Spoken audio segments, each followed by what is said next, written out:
Nella notte i carabinieri della stazione di Realmonte in provincia di Agrigento hanno arrestato un tunisino 33enne trovato alla guida dell'auto che aveva rubato poco prima ad Agrigento. L'uomo ha anche opposto resistenza ai militari.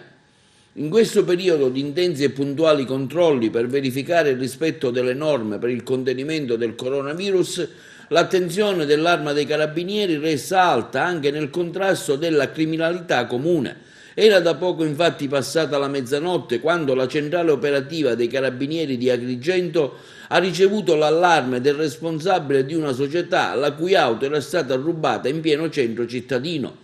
Le ricerche quindi subito diramate dalla centrale operativa dei Carabinieri hanno consentito, complice anche la pochissima gente in giro, di incrociare l'auto. Il malvivente infatti è incappato in uno dei numerosi posti di controllo, ha invertito la marcia ed iniziato l'inseguimento a sirene spiegate.